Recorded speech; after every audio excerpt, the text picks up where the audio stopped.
네, 여러분 안녕하십니까. 7월 12일 화요일 아침 매일 성경 묵상 함께 나누겠습니다. 오늘은 히브리서 8장으로 넘어가서 1절에서 13절까지를 함께 보도록 하겠습니다. 제가 3절까지를 읽어 드립니다. 지금 우리가 하는 말의 요점은 이러한 대제사장이 우리에게 있다는 것이라. 그는 하늘에서 지극히 크신 이의 보좌 우편에 앉으셨으니 성소와 참 장막에서 섬기는 이시라. 이 장막은 주께서 세우신 것이요 사람이 세운 것이 아니니라. 대제사장마다 예물과 제사 드림을 위하여 세운 자니 그러므로 그도 무엇인가 드릴 것이 있어야 할지니라. 아멘. 오늘 본문의 내용을 중심으로 새 언약의 중보자, 새 언약의 중보자라는 제목으로 말씀을 증거하겠습니다. 여러분, 이 새 언약이라는 것은 옛 언약이 있다는 것이죠. 그러니까 옛 언약과 새 언약을 나눌 수가 있는데, 옛 언약은 모세 안에 주어진 율법으로 하나님이 약속을 맺고 또 더 나아가서는 아브라함에게 약속하셨던 그러한 언약을, 구약의 모든 약속을 옛 언약이라고 할 수 있겠습니다. 그럼 새 언약은 무엇입니까? 새 언약은 그리스도에게서 완성된 이 복음을 통한 약속입니다. 그래서 이 구약의 옛 언약은 의식이 있고 또 절차가 있고 또 무엇보다 인간의 또 율법을 지켜야 하는 행위가 있지만 이 복음은 그리스도 안에서 믿음으로 완성되는 그 언약이라는 것이죠. 그래서 이 언약의 중심에 누가 계시느냐? 바로 예수 그리스도가 계신다. 그래서 새 언약의 중보자다. 이 하나님과 인간 사이에 새 언약을 주시고 또 복음을 통해 구원을 주시려고 하는데 그 연결자가 누구시냐? 바로 예수 그리스도라고 이야기하고 있습니다. 그래서 그의 직분은 여러 가지 사명 중에 왕과 선지자와 대제사장적인 이 요소가 다 그리스도 안에서 완성이 되었는데 계속해서 어제도 그렇고 오늘도 이 대제사장 또 우리의 중보자 왜 예수만이 영원하시고 온전하시고 합당한 제사장인지를 보여주고 있는 장면이 오늘 본문에서 나타나고 있습니다. 그래서 오늘 크게 두 부분을 나눠보면요. 1절에서 9절 사이에서 그 새 언약의 중보자 되신 예수님에 대해서 이야기하고 있습니다. 아까 읽어드린 1절과 2절, 3절 사이에서도 1절에 보면 지금 우리가 하는 말의 요점은 이러한 대제사장이 우리에게 있다는 것이라. 그래서 7장까지 이야기했던 그 대제사장, 우리와 하나님을 연결할 온전한 완전한 대제사장은 바로 예수님께서 지금도 그렇게 하고 있다는 거예요. 그것은 하늘의 지극히 크신 이의 보좌 우편에 앉으셨다. 예수님을 상징하죠. 하늘의 보좌에 우편에 앉으셔서 우리를 섬기시는데 이제를 보면 성소와 참 장막에서 섬긴다. 그러니까 이 세상에 있었던 그런 성막과 성전이 아닌 참 장막, 하늘 성전, 하늘 성막에서 우리를 위해 대제사장으로 섬기고 있다. 이렇게 말하고 있습니다. 그래서 이 장막은 주께서 세우신 것이요 사람이 세운 것이 아니다. 그러니까 이 모세가 하나님이 가르쳐 준 대로 하늘의 그 모형을 보고 이 세상의 장막을 만들었지만 그것은 완전한 장막이 아니라는 것이죠. 하늘의 장막의 그림자일 뿐이라는 것입니다. 그리고 4절에 보면 예수께서 만일 땅에 계셨더라면 제사장이 되지 아니하였을 것이니 이는 율법을 따라 예물을 드리는 제사장이 있음이라. 인간 제사장, 이 땅에서 레위 계통의 제사장이 있기 때문에 굳이 이 땅에 있는 속한 자라면 예수님이 대제사장이 될 필요가 없었다는 것이요. 그러면서 5절에 그들이 섬기는 것은 하늘에 있는 것은 모형과 그림자라. 모세가 장막을 지으려 할 때 지시하심을 얻은 것 같으니 이르시되 상가 모든 것을 산에서 내게 보이던 본을 따라 지으라 하셨느니라. 그래서 모세를 따라 주신 율법과 이 장막, 이 성막을 모시는 그 장막은 하나님이 산에서, 그러니까 하나님이 시내산에서 모세를 통해 계시를 통해서 보여주신 대로 지어라. 그러니까 하늘의 장막이 원형이고 이 세상의 장막은 그림자라고 이야기하고 있습니다. 그래서 그 원형, 원래 모형, 그리고 이 그림자는 모세가 세웠죠. 이 원형은 누가 만들고 지키고 세우고 또 거기서 우리를 중보하시냐? 바로 예수 그리스도다. 이렇게 히브리서 기자가 아주 놀라운 신비에 대해서 이야기하고 있습니다. 그래서 모세가 본 것은 하늘의 장막의 그림자에 불과하고 그래서 구약의 모든 옛 언약은 그 그림자를 따라서 어떤 하나님의 약속을 지켜온 것이지만 지금은 완전히 계시가 밝혀져서 예수 안에서 하나님과 우리가 하나 되는 길을 모색하는데 그 중보자가 예수라고 이야기하고 있습니다. 6절이 바로 그 말씀입니다. 그러나 이제 그는 더 아름다운 직분을 얻으셨으니 그는 더 좋은 약속으로 세우신 더 좋은 언약의 중보자라 이렇게 말씀하고 있습니다.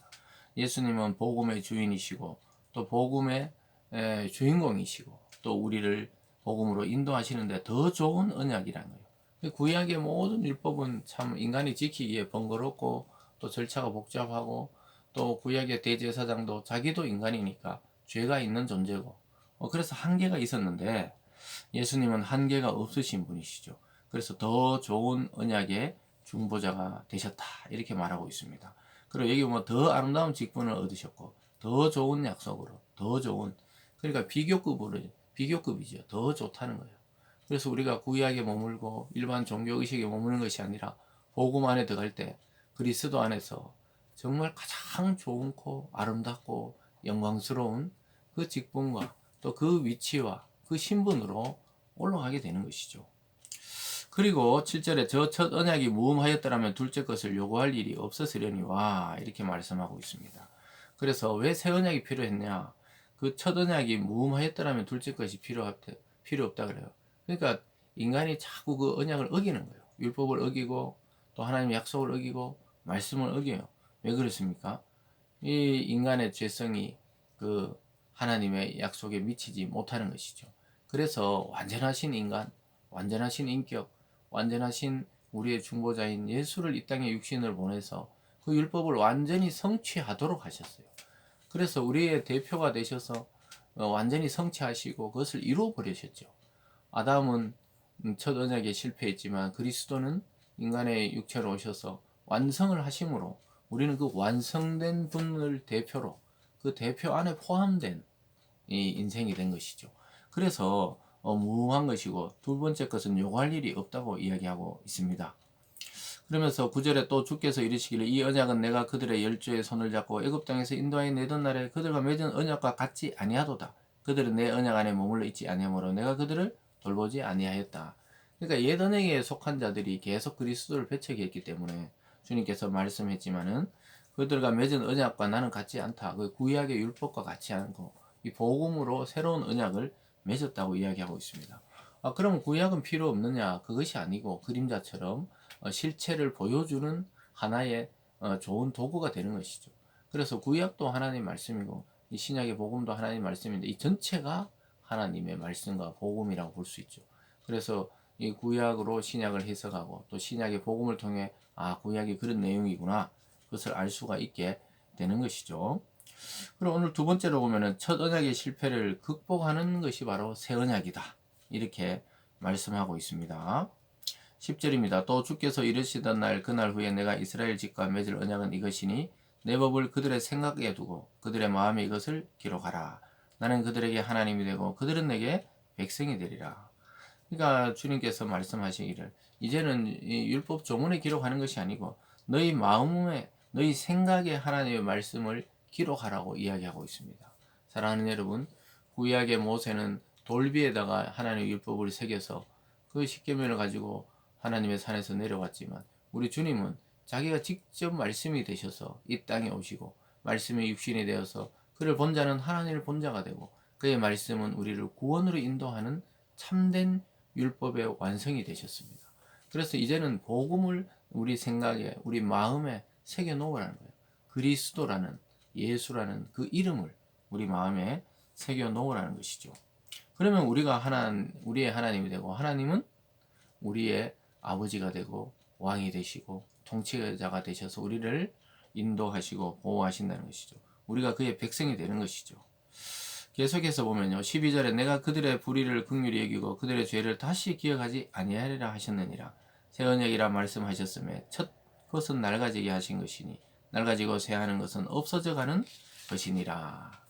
여러분 그래서 구약의 옛 언약을 통해 그 율법을 통해 약속하시고 또 첫사람 아담과 하와를 통해 하신 그 행위적인 약속들은 이제 낡아지고 없어지고 효력이 상실된 것이죠. 이제 그리스도 안에서 새 언약, 복음을 통해서만 온전히 하나님께 나아갈 수 있게 된 것입니다. 사랑하는 여러분, 예수님은 참 성전이고 참 대제사장이시고 참 언약의 주인공이십니다. 그래서 우리는 예수 한 번만 붙들면 실패할 일이 없어요. 근데 모든 걸 붙들어도 예수 붙들지 않으면 실패한 인생, 실패한 신앙, 실패한 삶이 되는 것입니다.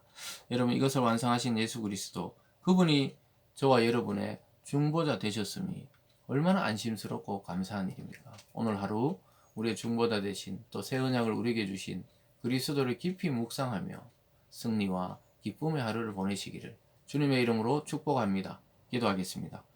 사랑의 하나님 아버지, 감사합니다.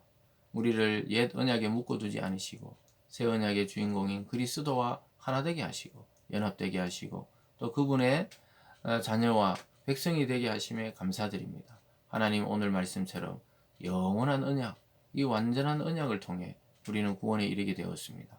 우리는 오늘 또 그것에 감사하며 참 성전이 되신 주님께 나가 기도하며 또 참 대제사장인 주님께 우리의 모든 아픔을 아뢰며 또 우리의 참 복음이 되신 그분에게 말씀의 생수를 받아 누리는 참된 하루 되게 도와 주시옵소서. 감사드리며 예수님 이름으로 기도드리옵나이다. 아멘.